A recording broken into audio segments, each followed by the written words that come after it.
Hello, everyone.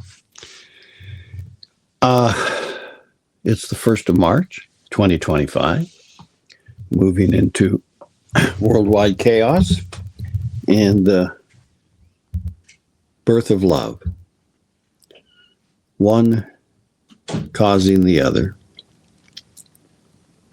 in a reciprocal arrangement. But it's important to remember that any kind of creation is a manifestation of love, whether it's in our life or in anyone else's or in the universe. So this short conversation today is about how we relate the inner world in us, the inner self, the inner awareness, and the outer form where whatever is created in the kingdom of love, in the place of love within us, where the soul environment thrives. Whatever's going on there is going to have an externalizing effect. And how we respond to that impact upon us determines what that will look like. If we respond in our personality self with resistance, rejection, or fear, or any of the other lesser emotional reactions, then we distort the creative impulse of love into something undesirable, producing suffering in our lives. And we can blame that suffering on things external to ourselves, but it's pointless to do that because it is our own inner self seeking to externalize love and the consciousness of beings in the kingdom of love, in the inner awareness of ourselves, that causes everything external to appear. Now, it may not look like that to you, but if you give some room in your consciousness to observe the world around you and recognize how we, as humans, produce everything that happens in our lives by our reaction to possibility, then after a while, we start to think, God, I must be doing the same thing. So, the old expression, you've only yourself to blame, is pretty much true. So what we're looking at, if you're going to empower yourself with love, that means we have to get the flip over process out of our personality. And by that, I mean the X, not Twitter X, but the X of the hourglass, the X of as above, so below, because that's what it is. Whatever's going on in there is going to manifest out here. This is the next logical, lower place of vibration in the universe, and we are conveniently situated there in our personality when we're alive and are causing expressions in the world. Now, the fact that they reverse themselves in the form of an X, which is a very esoteric symbol, is due to the nature of matter not responding to the direct impulse of love. If you look at a magnet, one end of it is a positive and the other end of it is a negative. And it doesn't occur to us to see how does that happen. But that's in the material world. That's where iron lives. The essence of iron lives in another world. And as long as the material world does not register a positive relationship to that inner world, it's going to express as something different. Not bad, not worse, just different. The absence of direct impulse of love on matter is the result of the inexperience of matter with love. Our inexperience with love brings about the same result when we're in matter and we don't connect directly to love within ourselves and insist upon holding it straight through. No flipping, no changing, no reversing. Just take it, receive it, manifest it in a direct and positive way. Conceive that for a few moments in your awareness and let love come to you, and then express it through you like a doorway, like a gateway, like a flowing river out to the material world. So from within to without. But don't be lazy. Don't let it reverse itself according to the laws of matter. Let it stay true to the laws of its origin, which is love. Override your own inner instincts, material instincts of mind, emotion, and form to flip the inner positive relationship of higher mind, love, and spirit. They are in a positive relationship to their inner world, to the lives that live there, and to love. And when we bring them through to this stage of evolving lives and substance, we allow it to flip over and become an expression unnatural to love, but natural to the material world. Now, we can settle for that natural flip and live in the material world as humans do, driven by our personality, which thinks it's separate from other personalities and separate from God and separate from love and life and all kinds of things. Or we can insist upon a different relationship appearing in our life and practice that to see how it works out. That means affirming the reality of love in its three streams. One, through the mind, giving us illumination without turning it into brain, mind, thought. That's straight thought. Let it come right through. And which is why the Zen master empties the mind so that all of that stops. And it's like a still pool. And then it can come straight thought, it can come straight through. Now, what does that look like? How will it take form? Well, you've got to work on it to see it, to do it, because it'll be unique to you. It won't be what anyone else, it won't be what the Buddha would do or Shankaracharya or any of the other Buddhist symbols or other people. It will be what you do with it, because you are a unique aspect of life, unique in your individuality, not in your separative personality. Because that personality, when you stop letting it be reversed in the material concept, begins to become an individuality expressing love in its natural form, which is unusual for us to do that. We're not used to doing that, but we can certainly do it. So to empower ourselves with love, we're looking at doing it that way. We're looking at letting it become a natural expression. Doesn't feel natural if you're in the material world. It feels the reverse of natural. But in the world of soul, in the world of spiritual being, it is what is. And as we let it flow through us in a natural way, by holding ourselves steady in the light, by keeping the connection of love, it begins to transform our material experience into an expression of dynamic love. And why is that desirable? Because, aside from the obvious properties, love holds properties we do not in the material world in our personality. We simply don't own those properties. One of those properties is transformation, one is transmutation, one is grace, and the other is the power of unity.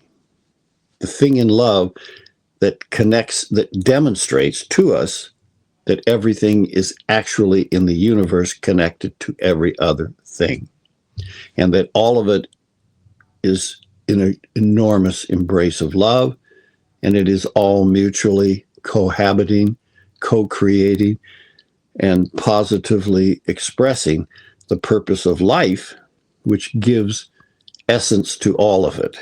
So that structure without any religious connotations or naming or non-naming. Much of life on the inner world, where love is coming to us, is filled with beings that don't have the same limitations we do. They don't die. They don't take dense form unless they happen to materialize in the world as we do. And some do, and some could, and some will. But they live there, unlimited and unbounded, the same way in which we live there, unlimited and unbounded, undying, ever evolving, cohabitating. Fantastic. Why not? So let's move that out into the physical world and live out here in a resemblance of that. And if we look at the world around us, external to us, it's demonstrating this process, this inner love kingdom process throughout nature. Great energetic beings in nature that we have named all different kinds of names down through history and various cultures and various civilizations and various relationships to the inner world. We've called them all the names of the gods, and we've said, oh, they just named some fantasy in their mind, Thor or Mercury or something else. But that's not the case. We identified and named agencies of great living being that exist in the kingdom of love and made their appearances to the human kingdom at different points in our history in different ways. And we, some of us, recognize that. When we go within the world of love, the same old guys, girls, angels, beings, dragons, unicorns, whatever they are, they're all there, still there, just as you are still there. How long have you lived there? How long have you been developing yourself there? Well, it's time to find out. But taking love in brings old relationships back into common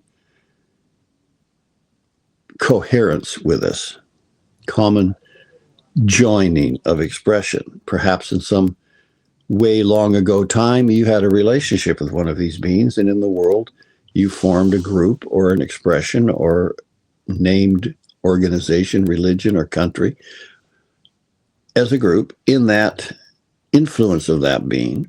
And now you feel a tug or a pull towards doing something this lifetime with completely new, seemingly new people and completely new, vast, energetic beings, perhaps angels, perhaps archangels, perhaps other things we don't have names for, or things that we've had many names for and now are developing a direct relationship that goes past the name to an embrace, a one-on-one embrace.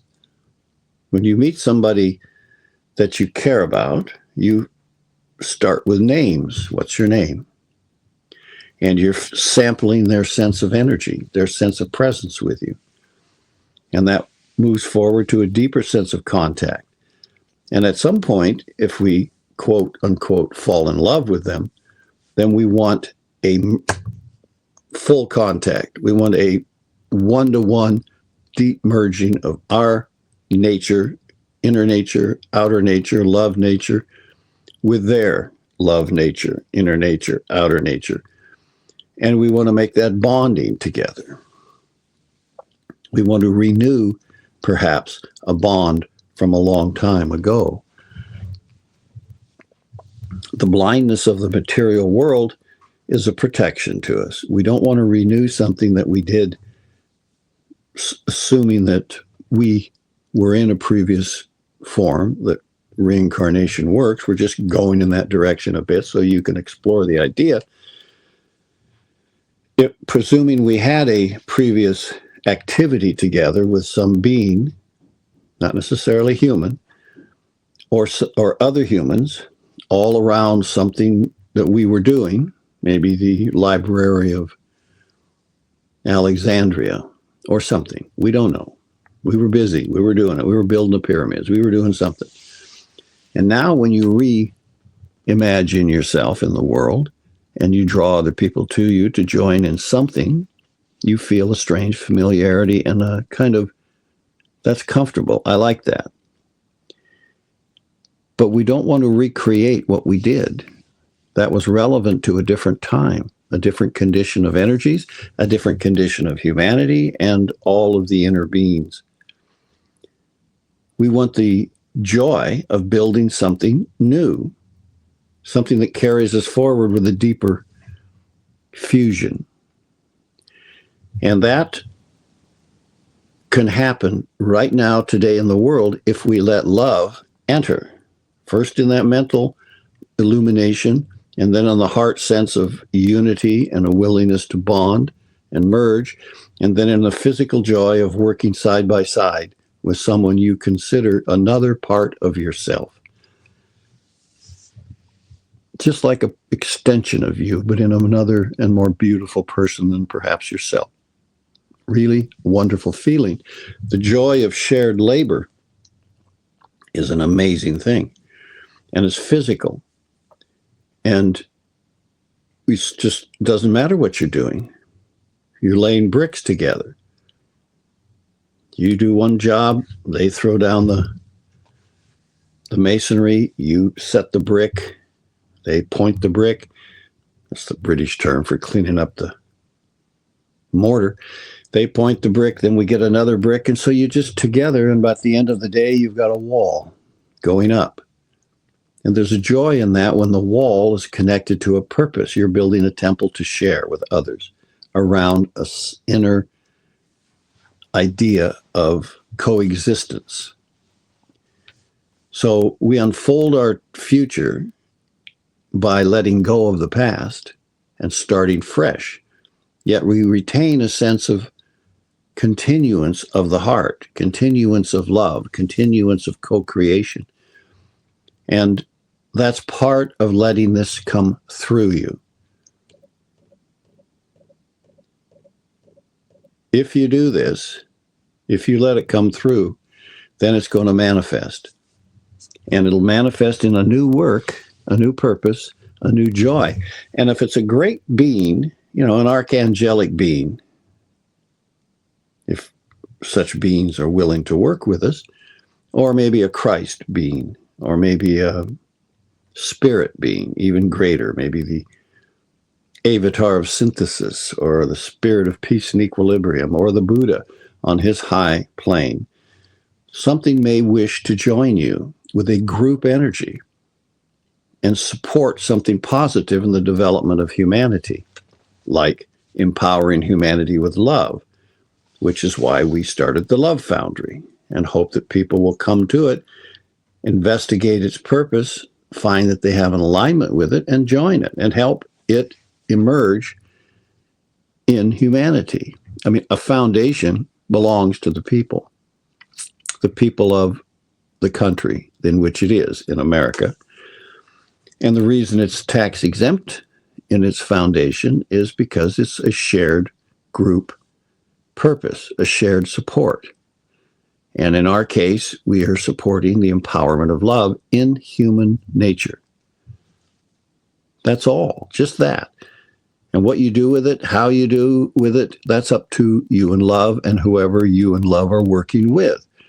And there are great agencies in the universe that could join Earth and work with love in Earth's development of a new civilization founded upon love, founded upon the idea of love in your heart, in your mind, in your body, in your etheric body, and coming through you out into the world of energies qualified by that great purpose of love, which is the Christ consciousness. You see, that's what that is. It's the synthesis in each individuality of its personality purpose aligned to the great personality purpose of the divine being that is love itself throughout all the universe. And as many as that may seem to be, when it is certainly a large amount, they are all aspects of the one being that is the universe. And they're all creative in love, except for those elemental lives which aren't yet surrendered to the process of conscious creation with love, as we are. Now, the last thing I'm going to say as we bring this to a considered place to rest and think, to let it become real in you at whatever level you can, is that there are those that are unfolding the purpose of love given to it by the purpose of the universe, the purpose of universal creation in this particular universe at this particular moment is a certain thing, and love carries that in it. And angels, archangels, greater beings, whatever we call them, there are all kinds of names for them, all transmit from source down, down, down, down, through and to us. With one exception, us. Because we look at that, imagine the process, open ourselves to it flowing through us, filling us, and then flowing through, and then assign to it free will. What do you want to do with it? That's your contribution.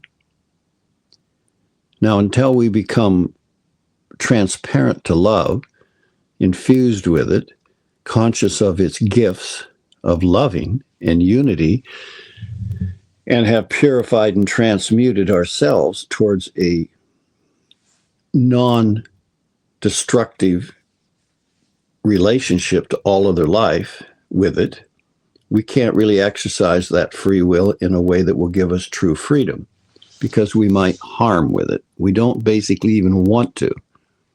When you're fooling around with the powers of a universe, you had better have perfect love as an automatic expression of your nature. Now, inside each of us, at the level of soul and at the level of spirit, this is going on, this expression of nature. Out here in the material world, where it needs expression for transformation and transmutation in matter, that's throughout the universe. Anywhere in the universe where there's matter, there is the need for love. Out there, we have to do the work of overcoming our personality self and allowing it to be expressive of love without blocking it, letting it come through us. That doesn't determine what love's doing. That's up to us to decide whether we're aligning ourselves with the creation of beauty and art, the creation of science, the creation of order and organized living, the creation of a devoted nature, the creation of a great, abundant, universal love, or the act of will that carries everything forward towards a great goal.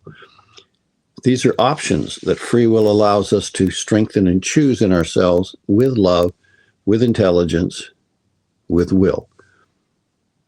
That's the kind of freedom that we are evolving our free will into expressing.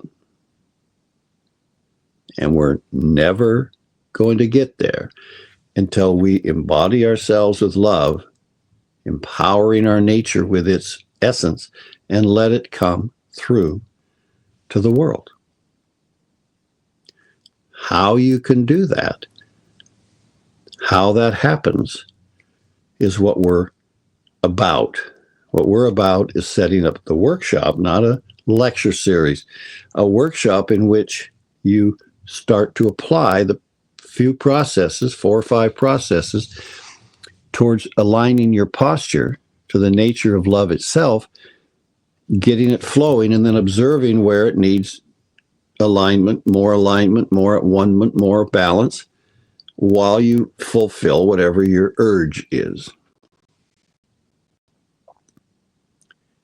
We're on the edge of losing the Pope that we have in the world, Francis, and the swords are out and they're sharpening them at the Vatican over who's going to be the next Pope and how are we going to get that happening and all of that stuff. And yet when you look at it, you realize he's named Francis, which gives us a clue back to St. Francis of Assisi, who was a pretty cool guy. This is not just a little friar that loved God. This is a very strong man. He'd gone to the Crusades 2 or 3 times. come back, which is harder than going, is surviving and coming back. And he fell into a relationship with love that gave him a vision and a voice in him from the source of some being, angelic or his own spirit, that said, rebuild my church. Because things, in some ways, had gotten a little off track and needed some support back in the direction. Well, he didn't know exactly what that meant in terms of restoring the inner life of the church, how it thought, how it felt, what the Jesuits were up to, what he was up to, what the different Franciscans and so on. There weren't any Franciscans yet. That started them because he went down to where a church had fallen down and started rebuilding that church. It was sort of literal, except that he was rebuilding it starting with the very foundation of love, the very thing that was being expressed through Jesus as an energetic nature that he himself recognized and committed himself to, is what Francis attempted to express, which was poverty. Anything he got, he converted to and turned it into something that supported the brotherhood of those who were rebuilding the church, because people showed up and said, hey, can I give you a hand? What are you up to? And he said, I'm rebuilding this church for God or for love or whatever, however he considered it. And they felt moved to help him, and they felt good doing it. And so it began to grow because of the simplicity of that process. He was restoring something that had been fundamentally lost, because it had been a while since that simplicity had been demonstrated. So it's in us. Now, eventually that brought him into conflict with other energies in the church because it was gaining such strength in the purity of it. And its passion for non-material attachment was bringing it into conflict with some of the materiality of the church. It takes a lot of money to run a church. So the church began to question whether or not he was helping or hurting the church, not Jesus or Christ consciousness, but the church itself.